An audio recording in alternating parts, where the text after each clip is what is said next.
अस्सलाम वालेकुम दोस्तों, आज के इस वीडियो में मैथमेटिक्स का जो तीसरा चैप्टर है, दो मुतगैर वाली ख़ती मसावतों के जोड़े, उसका इंट्रोडक्शन पार्ट हम पढ़ेंगे, जिसे अंग्रेजी में pair of linear equations in two variables कहते हैं। तो दो मुतगैर वाली ख़ती मसावतों के जोड़े, तो सबसे पहले हम एक मुतगैर वाली ख़ती मसावत क्या है इसे समझ लेते हैं। ax plus c equal to zero, ये मसावत एक मुतगैर वाली ख़ती मसावत है। तो ख़ती मसावत किसे कहते हैं? जिसके अंदर यक्स ये मुतगैर है और एक ही मुतगैर है, तो इसे मुतगैर कहते हैं। से मुतगैर कहते हैं। अंग्रेजी में वेरिएबल कहते हैं। अंग्रेजी में से क्या कहते हैं? वेरिएबल कहते हैं। और ख़ती मसावत, ख़ती मतलब यक्स की कुव्वत एक हो, यक्स की कुव्वत एक हो, तो ये कुव्वत है। ये इसे अंग्रेजी में पावर कहते हैं। यानी ax plus c equal to zero, इसके अंदर यक्स एक मुतगैर है और इसकी कुव्वत एक है, इसकी कुव्वत एक है, इसलिए इसे ख़ती मसावत कहते हैं। और ये क्या है? ये अददी सर है। ये क्या है? अददी सर, जिसे अंग्रेजी में कोएफिशिएंट कहते हैं, कोएफिशिएंट कहते हैं। और ये सी क्या है? एक मुस्तकिल अदद है। सी क्या है? एक मुस्तकिल अदद है, जिसे अंग्रेजी में कांस्टेंट कहते हैं। अंग्रेजी में क्या कहते हैं? इसे कांस्टेंट कहते हैं। ये एक मुतगैर वाली ख़ती मसावत है, जिसके अंदर सिर्फ एक मुतगैर है और इसकी पावर एक है। तो आज के हम जो लेसन पढ़ने जा रहे हैं, दो मुतगैर वाली ख़ती मसावतों के जोड़ों के बारे में पढ़ने जा रहे हैं। अब ये equation ax plus by plus c equal to zero, इसके अंदर x और y दो मुतगैर हैं और इनकी कुव्वतें एक है। इसकी x की कुव्वत भी एक है और y की कुव्वत भी एक है। ये कहनी ख़ती मसावत, यानी दो मुतगैर वाली ख़ती मसावत है। तो अब इसके अंदर a b क्या है? a b c ये हकीकी अयदाद है। ए बी क्या है? ए बी सी ये हकीकी अयदाद है। और हमेशा कहनी इसकी कंडीशन याद रखिए, ए और बी कभी ज़ीरो ना हो, ए और बी कभी ज़ीरो ना हो। अब इस मसावत में जहाँ ए कौमा बी कौमा सी हकीकी अयदाद है, हकीकी अयदाद है, अंग्रेजी में से रियल नंबर्स कहते हैं, हकीकी अयदाद है। और ए और बी की कीमतें सिफर ना हो, सिफर ना हो। तो a is not equal to zero and b is not equal to zero. तो मतलब इस मसावत के अंदर कभी ए की कीमत सिफर ना हो और बी की कीमत भी सिफर ना हो। हाँ, ऐसा कभी हो सकते हैं कि एक वक्त में दोनों सिफर ना हो, एक सिफर हो जाए, एक सिफर हो तो चलते मसावत में, लेकिन दोनों भी सिफर ना हो। तो ये कंडीशन हमें याद रखें।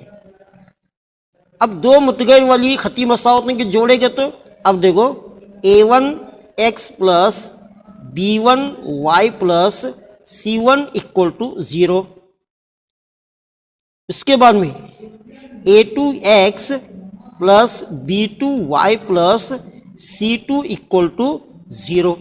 ये जोड़े हैं दो मुतगैर वाली ख़ती मसावतों के, ये दो कहनी जोड़े हैं। a1x plus b1y plus c1 equal to zero, a2x plus b2y plus c2 equal to zero. अब ये पूरा होल चैप्टर इन्हीं दो कहनी ख़ती मसावत, दो मुतगैर वाली ख़ती मसावत के जोड़ों पर ही डिपेंड है पूरा चैप्टर। तो सबसे पहले इसे समझ लेते हैं कि इसके कहनी इन मसावतों को हल करने के लिए इन मसावत को दो तरीक़ों से हल किया जाता है। एक है ग्राफिकल मेथड, दूसरा है अलजेब्रिक मेथड। तो सबसे पहले ग्राफिकल मेथड को सीख लेते हैं। तो चलो ये है ग्राफिकल मेथड। सबसे पहले इनके A1 B1 और A2 B2 उसके बाद में C2 इनको कंपेयर करते हैं। सबसे पहले एक कहनी A1 bye A2 equal to B1 bye B2, इसे हल कर लेते हैं।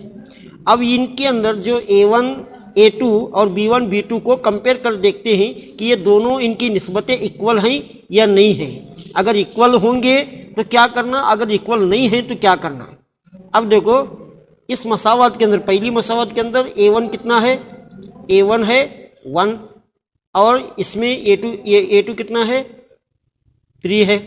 इसमें B1 कितना है -1 है, सॉरी -2 है और B2 कितना है B2 4 है। तो अब इसके अंदर डालकर देखें A1 1 बाय 3, A2 कितना है 3।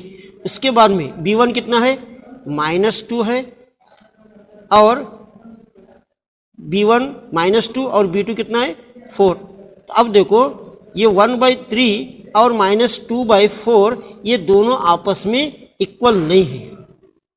अगर इनके A1/A2 और B1/B2 अगर आपस में इक्वल नहीं है तो इनके ग्राफ में अगर इनको ये दोनों इक्वेशन को, अगर दोनों इक्वेशंस की हमें, दोनों मसावत की अगर हमें खत खींचेंगे तो वो खत इस तरह आएंगे।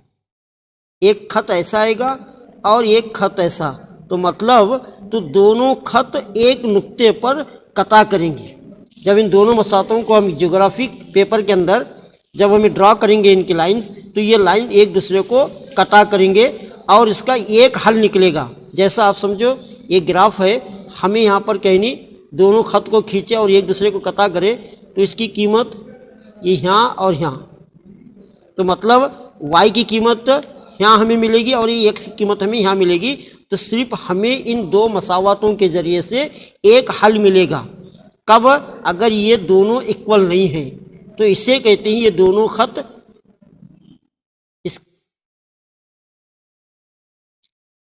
ये दोनों खत कातिया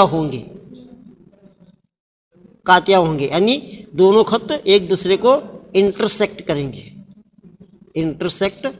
ये दोनों खत एक दूसरे को इंटरसेक्ट करेंगे, इन्हें इंटरसेक्टिंग लाइन कहते हैं। और दूसरा क्या है, इनका एक हल निकलेगा। इन दोनों मसावतों का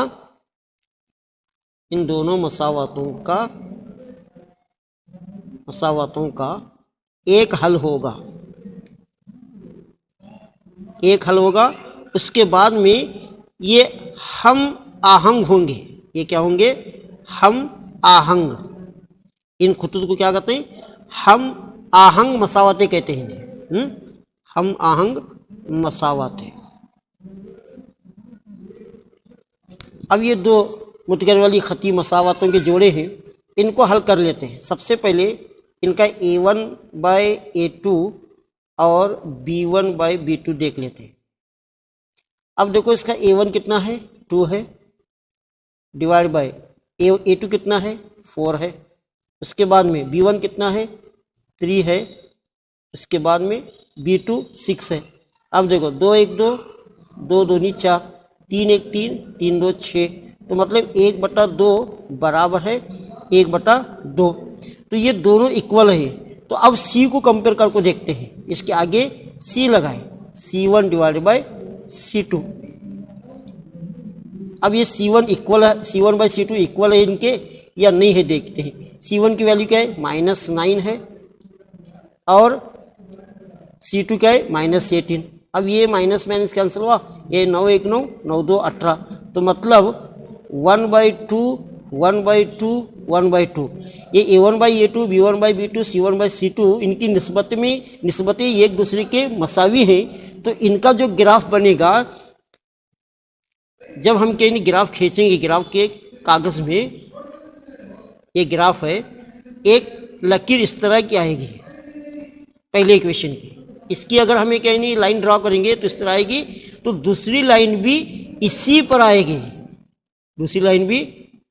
आएगी, तो मतलब दोनों लाइनें एक दूसरे पर कोइंसिडेंट होंगे, दोनों लाइनें एक दूसरे पर क्या नहीं कोइंसिडेंट होंगे, ओवरलैप होंगे, एक दूसरे पर कहीं नहीं हाँ एक साथ में आएंगे। और इनके जो हल होंगे ये लामहदूद हल होंगे, इनके क्या नहीं लामहदूद हल होंगे। तो इन कैनी खुतूत को हम कहते हैं मुंतबिक खुतूत कहते हैं। इन्हें क्या कहते हैं? आप जैसा देखो कहीं नहीं आपके स्कूल में जैसा पढ़ाते उस तरह पढ़े।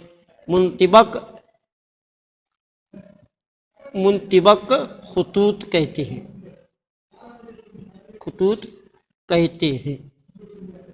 अंग्रेजी में से कोइंसिडेंट लाइंस कहते हैं। और इनके लामहदूद हल होंगे, लामहदूद हल होंगे। अब देखो तीसरा क्या है नहीं, ये दो मुतगैर वाली खती मसावतों के जोड़े हैं। तो सबसे पहले इनका A1/A2, B1/B2 और C1/C2 को कंपेयर करके देख लेते हैं कि सबसे पहले A1/A2 equal to B1/B2 equal to C1/C2। A1 क्या है इसका 1 है, A2 क्या है 2 है, B1 क्या है 2 है, इसके बाद में B2 4 है, C1 क्या है -4 है और C2 क्या है -12 है। अब देखो ये 1/2 ये तो अब कहीं तकसीम नहीं होगा, अब ये तकसीम होते हैं 2 के टेबल से, 2 1 2 2 2 4। उसके बाद माइनस माइनस कैंसिल हुआ, ये 4 के टेबल से जाते हैं, 4 1 4 4 3 12।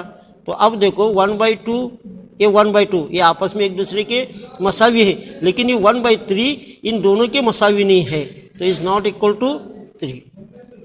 तो मतलब क्या हुआ A1/A2 B1/B2 is not equal to C1/C2। ये दोनों की जो निस्बतें हैं तीसरे वाली की निस्बतों के मसावी नहीं हैं। अब ये दोनों दो मुतगैर वाली खती मसावतों के जो जोड़े हैं इनका ग्राफ अगर हम ड्रॉ करेंगे, ये ग्राफ है, तो पहली मसावत ये पहली मसावत का जो कहीं नहीं लाइन ड्रॉ होगी वो इस तरह की होगी। उसके बाद में दूसरी मसावत की जो लाइन होगी इसके खिलाफ होगी, यानी इसके मुतवाजी होगी, यानी ये दोनों एक दूसरे को टच नहीं करेंगे और एक दूसरे को कटा भी नहीं करेंगे, एक दूसरे के ऊपर भी नहीं आएंगे और एक दूसरे को कटा भी नहीं करेंगे। ये तो मुतवाजी होंगे, यानी ये आपस में कभी नहीं मिलते। ये कंडीशन पर अगर ये कहीं नहीं इनके अददी सर यानी कोएफिशिएंट्स अगर दो इक्वल हैं, एक कहीं नहीं इक्वल नहीं है, तो इनके जो खतूत कहीं नहीं इस तरह के निकलेंगे और इनको कहते हैं मुतवाजी खतूत, मुतवाजी खतूत कहते हैं। और दूसरी कंडीशन है इसके अंदर कोई हल नहीं निकलेगा, कोई हल नहीं हो सकता, इसमें कोई हल नहीं मिलता, क्योंकि ये एक दूसरे को कता नहीं करते, तो हमें कोई हल नहीं मिलेगा। हल किसे कहते हैं? यक्स और वाई की हमें कीमतें मालूम है, यक्स और वाई की कीमतें। जैसा अब हमें अब भी कहीं नहीं जो करे ये यहाँ कटा हुआ, तो ये यहाँ कहीं नहीं इससे ये पॉइंट को अगर यहाँ जोड़ेंगे और ये पॉइंट को यहाँ जोड़ेंगे तो यहाँ यक्स की कीमत मिलेगी, ये वाई की कीमत मिलेगी, तो हमें इसे इस तरह लिखते हैं। तो वैक्स समझो ये मान लो एक 2 है ये 4 है, तो ये हल कहते हैं। तो यहाँ पर एक भी हल हमें नहीं मिलेगा, क्योंकि ये दोनों खत एक दूसरे को कटा भी नहीं कर रहे और एक दूसरे के ओवरलैप भी नहीं हो रहे, यानी मुंतबक भी नहीं हो रहे। तो इसके इन हालत को हमें कहते हैं मुतवाजी खतूत, और इसका कोई हल नहीं है। किताब के अंदर आपको कहीं नहीं खाका दिया गया है, उस खाके को कहीं नहीं देख ले कि उसके अंदर क्या ही नहीं, हाँ कातिया खतूत किसे कहते हैं, मुंतबिक खतूत किसे कहते हैं, मुतवाजी खतूत किसे कहते हैं, ये सारा कुछ कहीं नहीं एक टेबल के अंदर दिया गया है। उस टेबल को आप अच्छी तरह से देख लें। तो इन दो इक्वेशंस को हम सॉल्व करेंगे। बदल का तरीका किसे कहते हैं? सबसे पहले समझो ये इक्वेशन 1 है और ये इक्वेशन 2 है। किसी एक इक्वेशन को उठा लें, समझो हम एक इक्वेशन 2 को लेंगे, x minus y equal to 4। तो इसके अंदर हमें किसी एक के लिए हल करें, चाहे x के लिए हल करें चाहे y के लिए हल करें।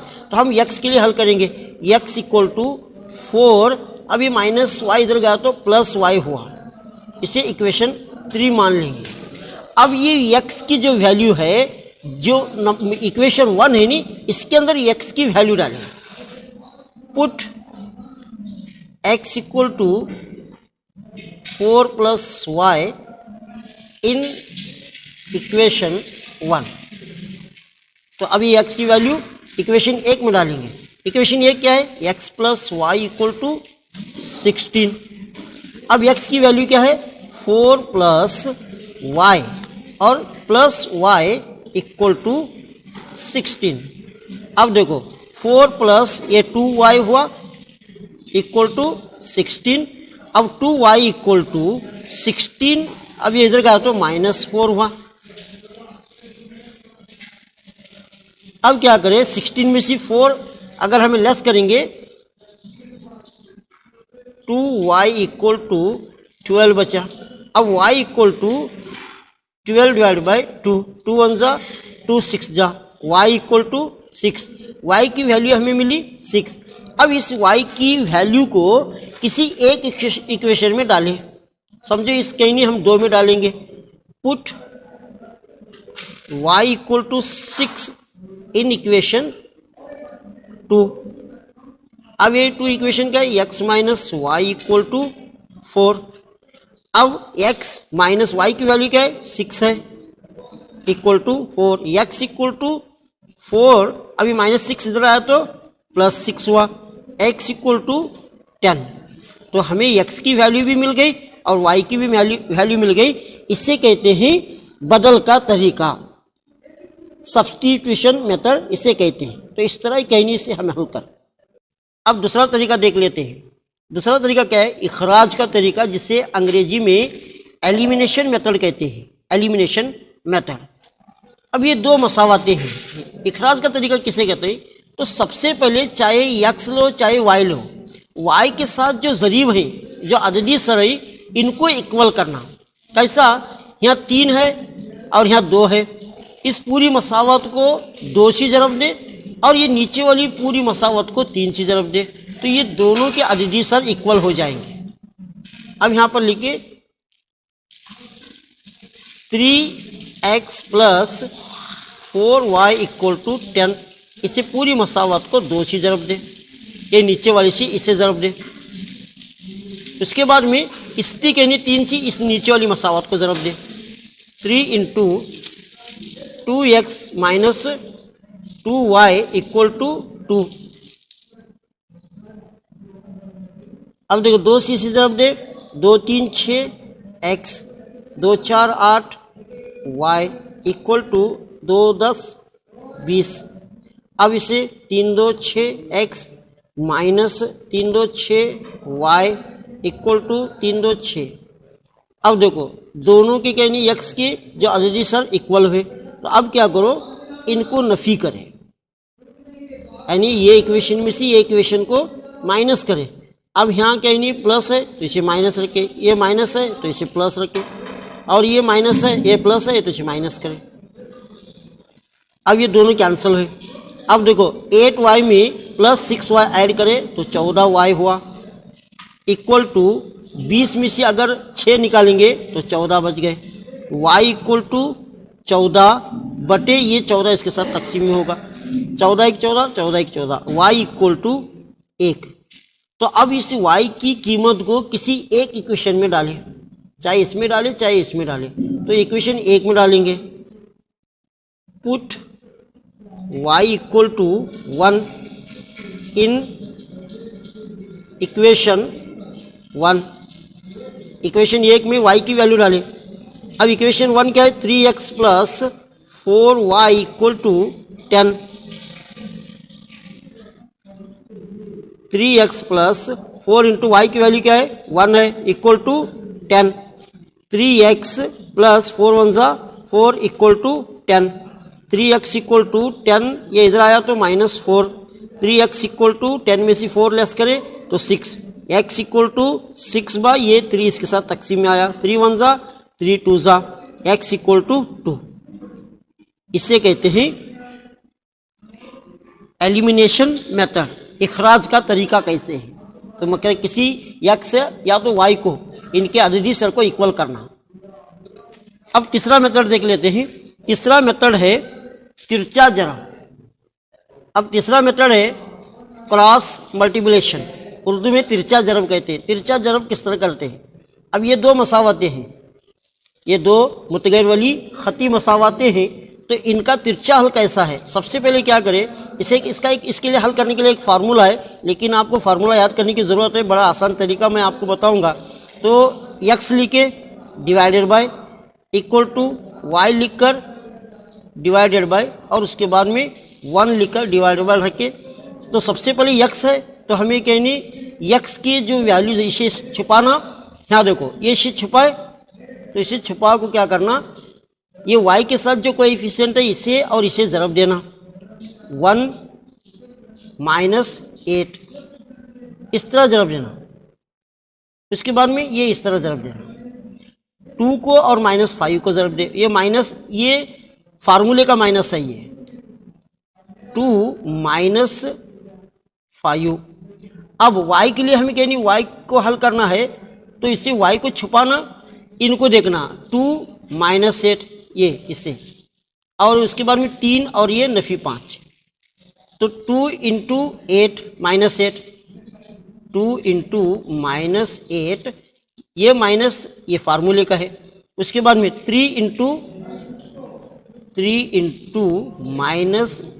-5। अब एक के लिए हमें हल करना है, तो इसे छुपाना, इन्हें कहने लेना। अब इसे ज़रब देना 2 × 2 माइनस ये फार्मूले का है। उसके बाद 3 × 1, 3 × 1।